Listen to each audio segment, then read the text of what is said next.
बस श्लोक एक साथ गाने की इच्छा रखता हूँ, मेरी इसी तरह से एजुकेशन हुई। इन 5 श्लोकों में मैंने वामन चरित को पूरा किया है। अब आप कथा सुनो भाव से।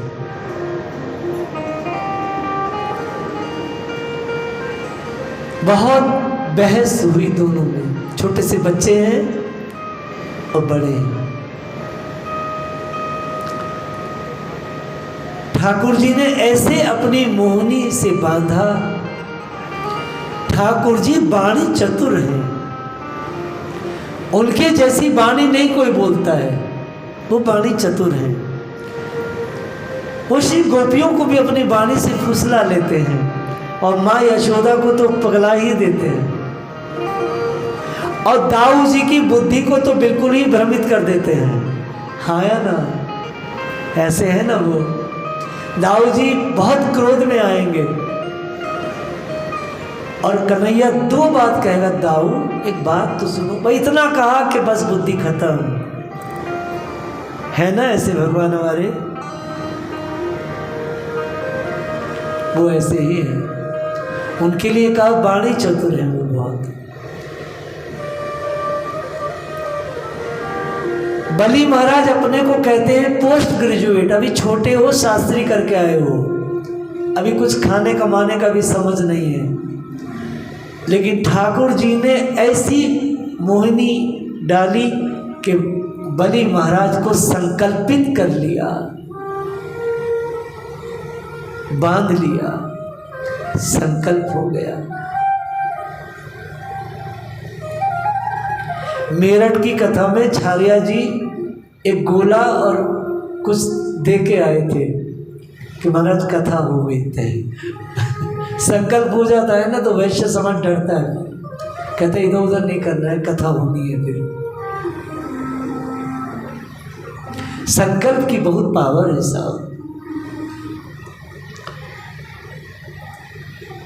लेकिन शुक्राचार्य पहचान गए कि ठाकुर जी है। ये ब्राह्मण पहचान जाते हैं भगवान को। ब्राह्मण ही पता बताता है ये ठाकुर है। ब्रज का एक ब्राह्मण 550 वर्ष पूर्व पुरी में गया, जगदीशपुरी। पता चला वहां पर साक्षात है, तो चले गए। भगवान मध्याह्न का भोज कर रहे थे, कड़ी चावल ये वो पूरा 56 भोग अरोग रहे थे ठाकुर जी। और ऐसे नहीं कि आराम 40 मिनट का भोग होता है, प्रभु 40 मिनट अरोगते। अब यहां तो ब्रज में ठाकुर को थाली दी, पटका लगाया, घंटी बजाई, 2 मिनट में थाली गायब। कहाँ समय भैया। अब वाकु यही आदत थी।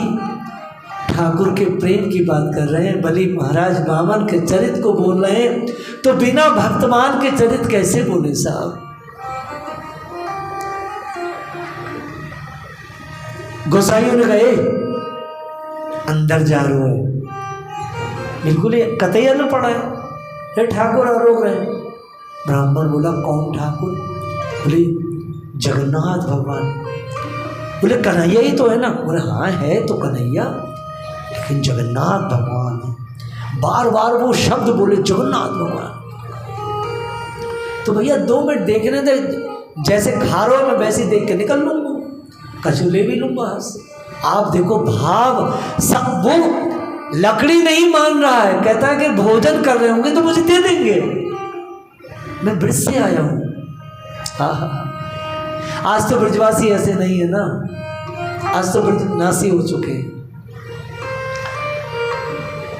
गोसाई ने, पंडे ने जाने नहीं दिया, जा वहीं बैठा रहे, कभी मोर खा रो मोर मेरो, और दुत्कार के लिए मंदिर से धकेल भी दिया। जब धकेला तो ब्राह्मण को गुस्सा आया, क्रोध आया, रिस गयो, और रिसता हुआ बोला। प्रिय शरण बाबा टीका में लिखते हैं कि भैया ये तो बहुत बड़ो गुरु घंटाल बन गो, ये तो बहुत बड़ो भगवान बन गो, वहाँ तो टेटी के अचार पे, बेजर की रोटी पे, कहीं भी पेड़ के नीचे हमने यहाँ को खाते देखो, न पर्दा न कछु। और यहाँ तो बहुत बड़ा बन गो भैया जी। अरे ये तो भैया कृष्ण और कृष्ण द्वारकाधीश से बड़ा बन गो, क्योंकि वो भी भाग के आ गए। ये कौन सा बन गो भाई, ये तो बहुत बड़ा मरकट है रहे भैया। भगवान को फंदा लग गया, कड़ी भात ठाकुर जी के मुंह में, वहां सब बिखर गए। और ठाकुर जी साकार होकर पंडा से बोले, हमारे ब्रजवासी बोले, ओ भैया नहीं तो बहुत गाली देगो। ऐसा प्रेम से प्रकट हुई भगवाना, अंदर आए। ठाकुर जी ने कहा भैया खा पी ले जो तेरी इच्छा हो। ठाकुर जी ने प्रसादी दी। तो ब्राह्मण पहचानता है, तो उससे पहले उस ब्राह्मण ने गाली दी, एक पद रह गया, गाने से क्षमा चाहूंगा। आग बाहर धकेल दिया गया तो कहा अगली बार जब जन्मेगा तो ठेंगा भी ना बताएंगे कि तू ही ठाकुर है, हम ही बताते हैं कि तू ईश्वर है। अब यहाँ तो हमें धक्के दिलवा रहे हो अपने चेला चाटियों से। भगवान को यह बात पे फंदा लगो। तो ये ब्राह्मण ठाकुर जी का पता बताना, ये ठाकुर। आप बताओ ब्रज में जो भीड़ है किसके द्वारा है? उन्हीं के द्वारा है ना। वो बताते यहाँ भगवान का ऐसा, यहाँ भगवान का वैसा। वास्तव में ये लोग देखो, जितना धर्म बचा है ये भी ब्राह्मणों के द्वारा बचा है, और जितना धर्म नष्ट हुआ है यह भी ब्राह्मणों के द्वारा ही हुआ है। देखो बात बराबर की है। देखो साहब, जितना बचा है ये भी इनके द्वारा है, और जितना नष्ट हुआ है ये भी इनके द्वारा है। फिर भी इनके बिना काम ना चल पाएगा भैया, ये हमारे में सच कह रहा हूँ। इन आपकी छोड़ो, आपका तो चलेगा ही नहीं। अरे आपके छोड़ो, स्वयं ठाकुर जी को भी ना चलेगा इनके बिना। यही तो बताते हैं अपने भजन से, तप से, साधन से, वैराग्य से ईश्वर है। परम पूज्य प्रातः डोंगरे जी महाराज कहा करते थे, भैंस 25 किलो दूध भी दे उसका कोई शब्द नहीं मानता। लूली लंगड़ी गाय सामने आ जाए 3-4 बजे ब्रह्म मुहूर्त में, हम सब उसका शगुन मानते हैं। सो कैसा भी हो ब्राह्मण, वो हमारे लिए शगुन ही है।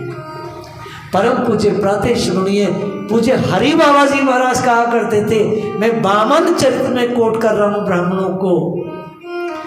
हरि बाबा जी महाराज कहा करते थे, ये ब्राह्मण इतने दयालु हैं संसार में, इनके जैसा कोई दयालु नहीं। ये श्राद्ध पक्ष में या अरिष्टि में, 10वां 13 इत्यादि में आपके परिवार में जा कर के वह जो मृतक भोज है और ये जो श्राद्ध का भोज है, इसे खा कर के आपके पितरों को भी तारते हैं, और ये खा करके आपके पाप को अपने अंदर लेकर के आपको पुण्यशाली बना करके ईश्वर का एड्रेस दे देते हैं। ये बहुत विशेष है,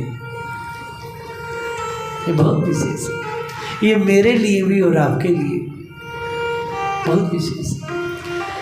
मैं इस व्यासपीठ पे कहना चाहूँगा कि 5 साल लगातार मैं पूरे भारत के भ्रमण में ब्राह्मणों को गाली देता रहा, बहुत बुरा कहता था। सूत गोस्वामी नैमिषारण्य की जब पीठ पर गया तो वहाँ एक 100 वर्ष के महात्मा मिले।